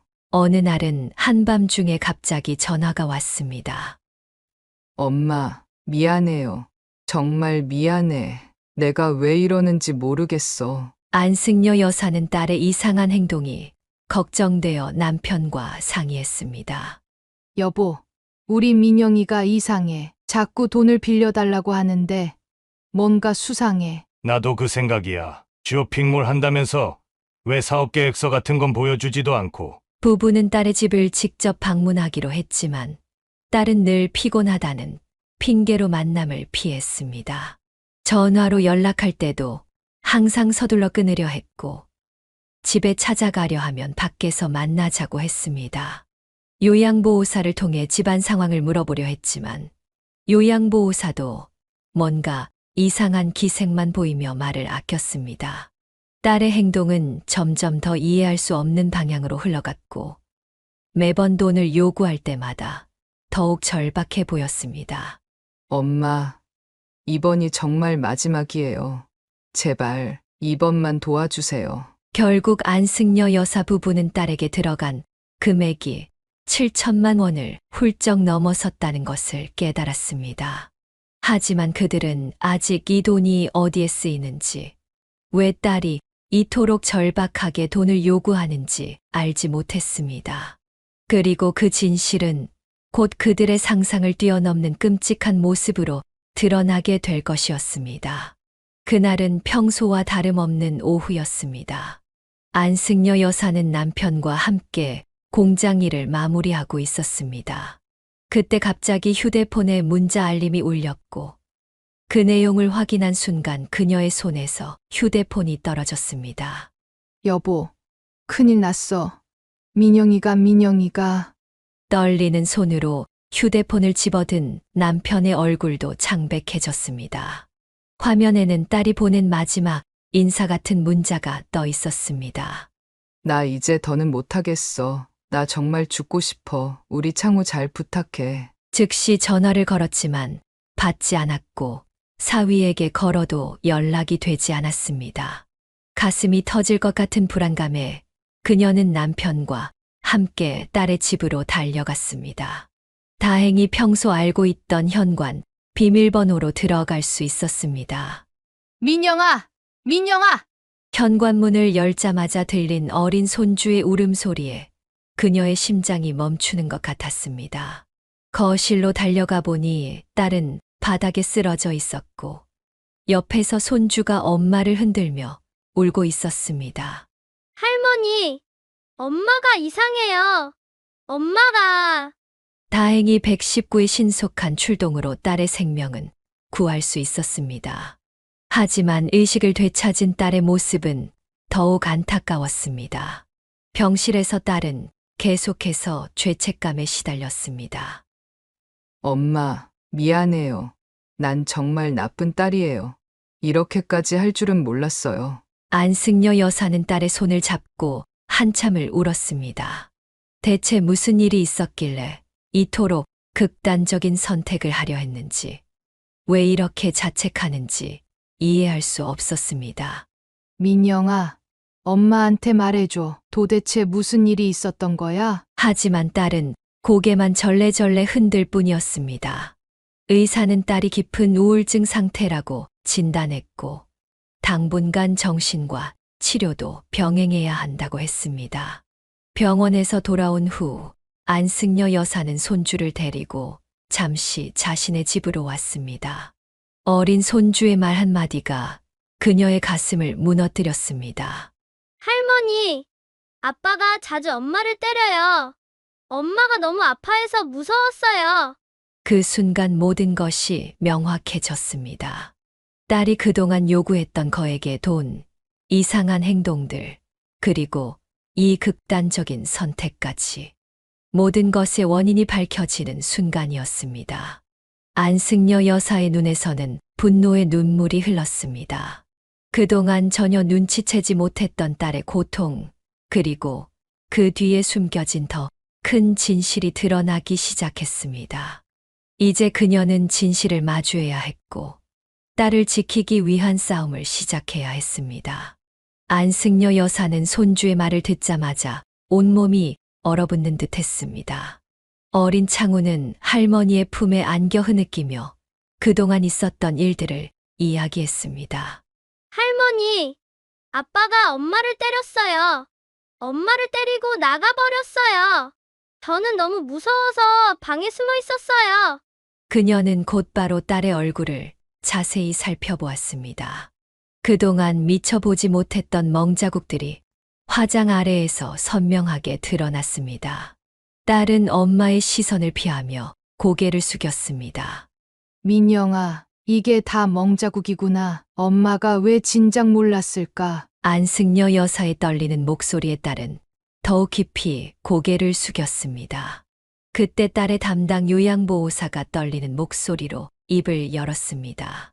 그동안 민영 씨가 절대 말하지 말아달라고 신신당부했지만 이제는 더 이상 숨길 수 없다고 했습니다. 죄송해요. 사모님이 맞을 때마다 제가 지켜만 봐야 했어요. 말하고 싶었지만. 요양보호사의 말에 따르면 폭력은 민영이가 병원에서 퇴원한 직후부터 시작되었다고 했습니다. 처음에는 작은 짜증으로 시작했지만 점점 폭력의 강도가 심해졌다고 합니다. 안승려 여사의 눈앞이 캄캄해졌습니다. 딸이 그토록 자주 돈을 요구했던 이유, 만날 때마다 긴 옷을 고집했던 이유, 그리고 극단적인 선택을 하려 했던 이유가 모두 명확해졌습니다. 엄마, 미안해요. 이런 모습 보여드리기 싫었어요. 딸의 떨리는 목소리에 안승려 여사는 딸을 꽉 껴안았습니다. 이게 다 엄마 잘못이야. 엄마가 왜 진작에 몰랐을까? 이제는 말해줘. 다 말해줘. 딸은 마침내 모든 것을 털어놓기 시작했습니다. 사고 후 남편이 주식 투자에 빠져들었고 실패할 때마다 술을 마시고 폭력을 휘둘렀다는 것, 돈을 요구할 때마다 폭력이 더 심해졌다는 것까지. 그날 이후 안승려 여사는 잠을 이루지 못했습니다. 한때는 그토록 믿었던 사위가 자신의 소중한 딸을 이렇게 학대했다는 사실을 받아들이기 힘들었습니다. 하지만 이제는 행동해야 할 때였습니다. 더 이상 딸이 고통받는 것을 지켜볼 수 없었기 때문입니다. 그녀는 남편과 의논 후 즉시 경찰에 신고하기로 결정했습니다. 하지만 그들은 아직 몰랐습니다. 이 결정이 얼마나 큰 파장을 불러올지, 그리고 사위가 어떤 식으로 대응할지는 아무도 예측할 수 없었습니다. 안승려 여사는 딸과 단둘이 마주 앉았습니다. 창우는 남편이 데리고 나갔고, 이제 딸은 그동안 감춰왔던 모든 이야기를 털어놓기 시작했습니다. 엄마 처음엔 달랐어요. 제가 사고 나고 나서도 남편은 잘해줬어요. 딸의 목소리는 떨렸지만, 이제는 모든 것을 말해야 할 때였습니다. 그런데 어느 순간부터 주식 이야기를 하기 시작했어요. 인생은 한 방이다. 이걸로 우리 인생 역전시키겠다 이러면서. 눈물을 삼키며 딸은 이야기를 이어갔습니다. 처음에는 자기 돈으로 시작했는데 계속 손실이 나니까 술만 마시고 들어와서 저를 때리기 시작했어요. 그러다가 엄마한테 돈을 빌려오라고 협박하기 시작했죠. 그 돈이 전부 주식에, 제가 돈을 안 빌려온다고 하면 더 심하게 때렸어요. 너무 무서워서, 더는 맞기 싫어서 결국 엄마한테 손을 벌렸어요. 안승려 여사는 가슴이 찢어지는 것 같았습니다. 딸이 돈을 요구할 때마다 느꼈던 이상한 낌새가 이런 끔찍한 진실이었다니. 하지만 엄마, 제가 바보는 아니에요. 증거는 다 모아뒀어요. 딸은 떨리는 손으로 자신의 휴대폰을 꺼냈습니다. 그곳에는 수개월간의 폭력 장면이 녹음되어 있었고, 병원 진단서도 차곡차곡 보관되어 있었습니다.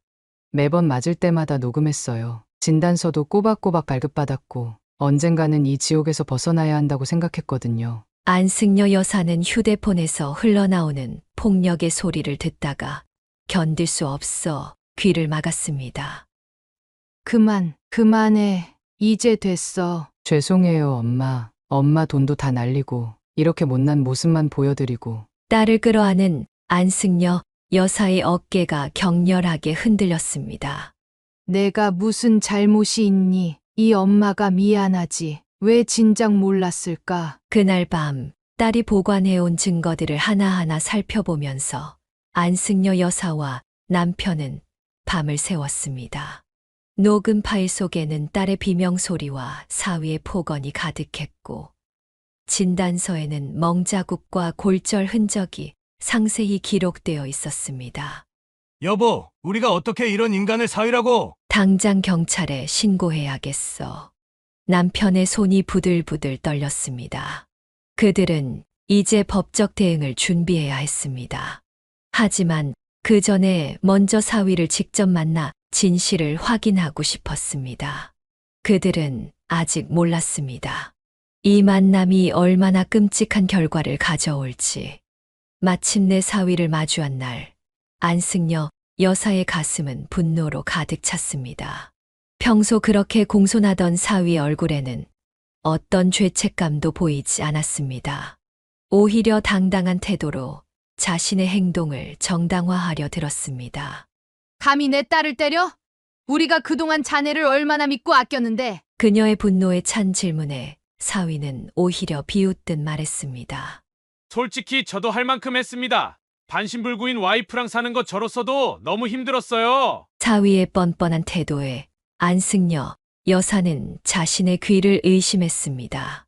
자네가 지금 무슨 말을 하는 거야? 그게 우리 민영이 잘못이라도 된다는 거야? 장모님, 한번 생각해보세요. 젊은 남자가 장애인 아내랑 살아야 하는 게 얼마나 힘든 일인지. 돈은 계속 들어가고 미래는 안 보이고. 그래서 내 딸을 때리고 돈까지 빼앗았다는 게 말이 되니? 사위는 여전히 당당한 목소리로 대꾸했습니다. 그게 그렇게 큰 잘못인가요? 전 그저 우리 가정을 위해 투자를 좀 했을 뿐입니다. 실패할 수도 있는 거죠. 안승려 여사는 더 이상 참을 수 없었습니다. 투자. 그게 무슨 투자야? 도박이지. 그것도 모자라 우리 딸을 폭행하고. 아, 진짜 시끄럽네요. 뭐 어쩔 건데요? 신고하게요? 해보세요. 전 초범이고 전과도 없어요. 많아봤자 집행유예예요. 사위의 뻔뻔한 태도는 계속되었습니다. 오히려 그는 적반하장으로 목소리를 높였습니다. 이혼하자고 하면 해줄 테니까 그냥 조용히 끝내죠. 애도 필요 없으면 안 가져갈게요. 제발 이제 그만하시고. 그 순간 안승려 여사의 손이 허공을 갈랐습니다. 하지만 사위는 그녀의 손을 피하며 비웃듯 말했습니다. 아이고, 힘은 또 왜 이렇게 세세요? 역시 공돌이 마누라답네. 그리고는 황급히 자리를 피해 도망치듯 사라졌습니다.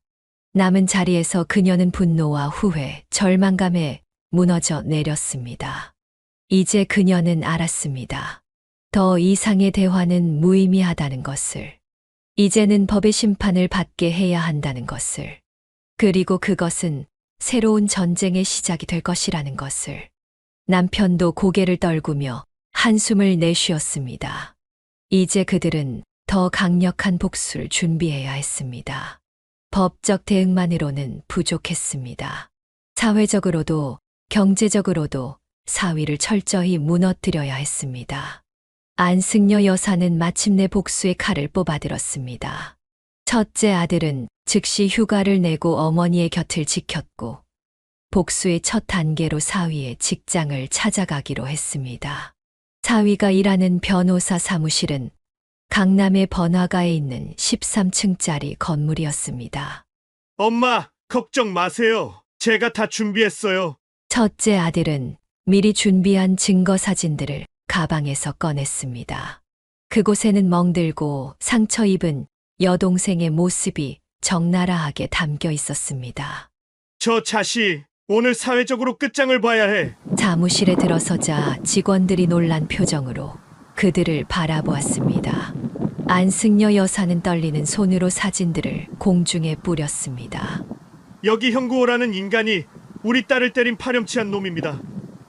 반신불구인 아내를 폭행하고 장모에게서 수천만 원을 갈취한 인간입니다. 사무실이 순식간에 술렁이기 시작했습니다. 누군가 사위를 부르러 갔고 사위는 당황한 표정으로 뛰어나왔습니다. 장모님, 왜 이러시는 거예요?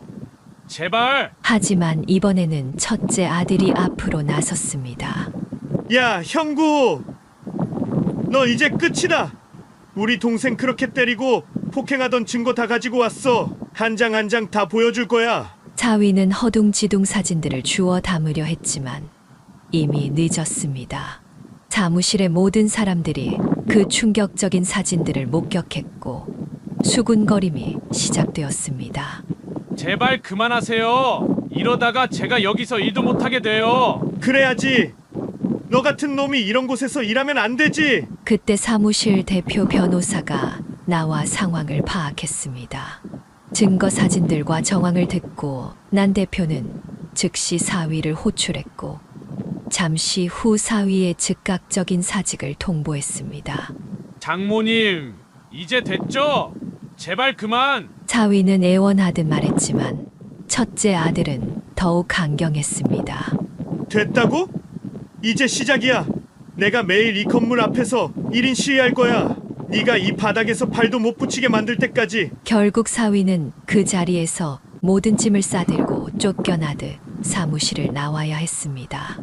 안승려 여사는 그제서야 조금의 위안을 느꼈습니다. 하지만 이것은 시작에 불과했습니다. 이제 그들은 딸이 빼앗긴 돈을 되찾고 법적인 처벌까지 이끌어내야 했습니다. 엄마, 걱정 마세요. 제가 끝까지 책임지고 도와드릴게요. 첫째 아들의 말에 그녀는 눈물을 흘렸습니다. 한때는 말썽쟁이였던 아들이 이제는 이렇게 든든한 버팀목이 되어 주었습니다. 이제 그들은 다음 단계의 계획을 세워야 했습니다. 사무실에서 쫓겨난 사위는 결국 굴복했습니다. 안승려 여사의 첫째 아들이 매일 사무실 앞에서 1인 시위를 하겠다고 하자 더 이상 버티지 못하고 돈을 반환하겠다고 나선 것입니다. 여기 7천만 원입니다. 주식하면서 대출받은 것까지 다 정리해서 가져왔어요.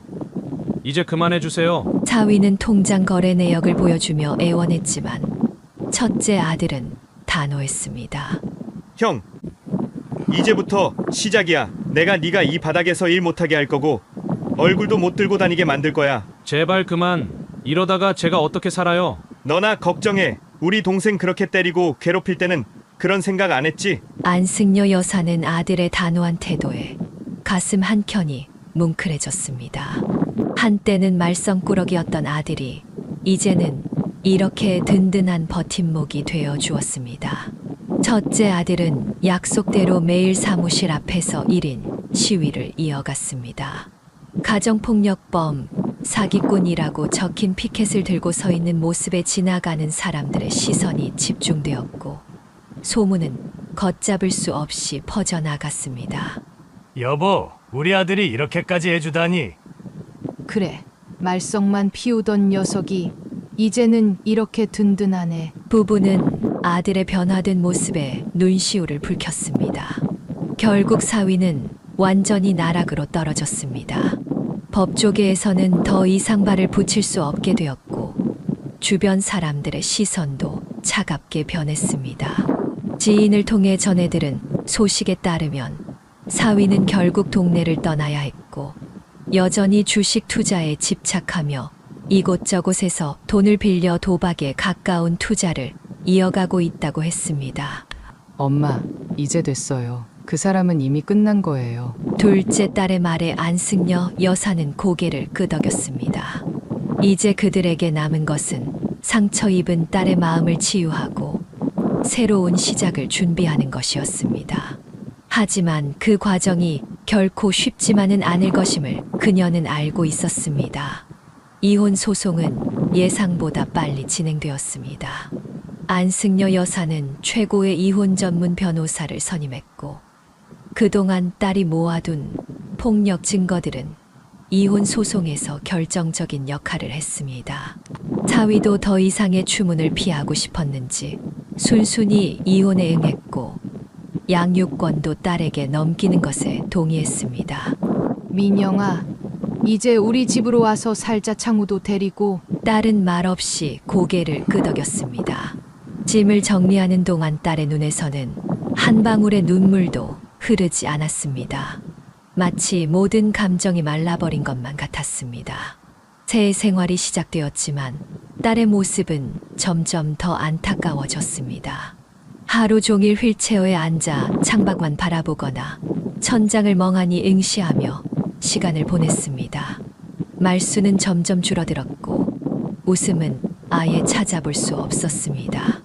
여보, 우리 민영이가 왜 이렇게 된 걸까? 시간이 필요할 거야. 우리가 좀 더 기다려주자. 안승여 여사는 매일 아침 딸의 방에 들어가 머리를 빗겨주고 얼굴을 닦아주었습니다.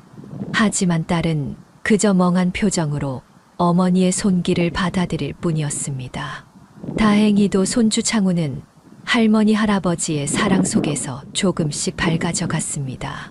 처음에는 엄마의 모습에 불안해하던 아이도 시간이 지나면서 학교 생활에 적응하고 친구들도 사귀기 시작했습니다. 엄마, 창우가 학교에서 상을 받았대. 보러 갈래? 처음으로 딸이 먼저 말을 걸어왔을 때 안승여 여사는 눈물을 참을 수 없었습니다.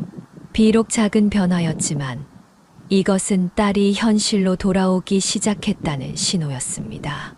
그렇게 반년이라는 시간이 흘렀습니다. 딸의 표정은 여전히 무겁고 어두웠지만 조금씩 가족들과 대화를 시도하기 시작했습니다. 특히 창우의 학교 생활에 관심을 보이며 때로는 아들의 숙제를 도와주기도 했습니다. 창우야, 엄마한테 와서 숙제하자. 비록 웃지는 않았지만 아들을 가르치는 딸의 목소리에는 조금씩 생기가 돌아오고 있었습니다. 안승여 여사는 이제 희망이 보인다고 생각했습니다.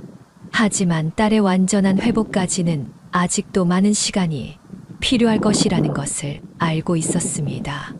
앞으로 재활치료도 다시 시작해야 했고 마음의 상처도 치유해야 했습니다. 긴 여정이 될 것이라는 것을 알면서도 그녀는 딸과 함께 한 걸음씩 나아가기로 결심했습니다. 그리고 그 첫 걸음은 바로 창우의 초등학교 입학식에서 시작되었습니다. 봄이 찾아오고 창우의 초등학교 입학식이 다가왔습니다.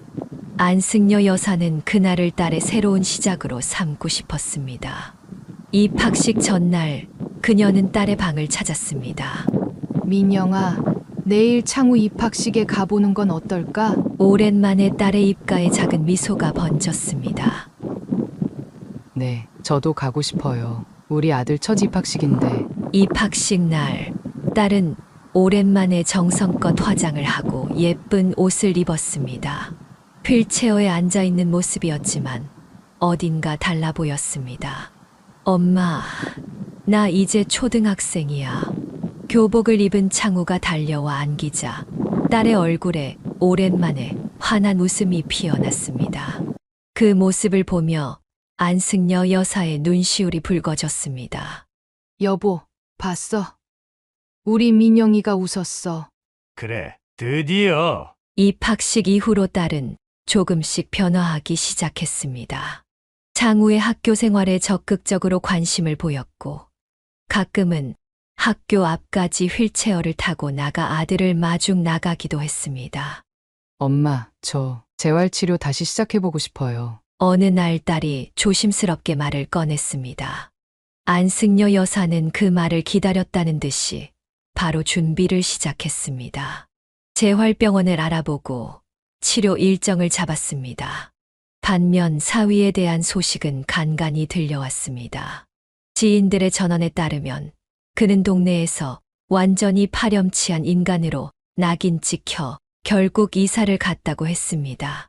여전히 주식 투자에 집착하며 이곳저곳에서 돈을 빌려 도박 수준의 투자를 이어가고 있다는 소문도 들렸습니다. 엄마, 이제 그 사람 이야기는 하지 말아요. 저는 이제 앞만 보고 살고 싶어요. 딸의 말에 안승여 여사는 고개를 끄덕였습니다. 이제 그들에게는 과거가 아닌 미래가 중요했습니다. 딸의 재활치료, 창우의 학교 생활, 그리고 새로운 희망을 찾아가는 여정이 그들 앞에 놓여 있었습니다. 우리 민영이 이제 조금씩 나아질 거야. 엄마가 끝까지 곁에서 지켜줄게. 안승여 여사는 마음속으로 다짐했습니다. 비록 지금은 휠체어에 앉아 있지만 언젠가는 딸이 다시 두 발로 설 수 있을 거라고, 그리고 그때까지 자신이 곁에서 힘이 되어 주겠다고 말입니다. 봄바람이 불어오는 창가에서 모녀는 따스한 미소를 나누었습니다.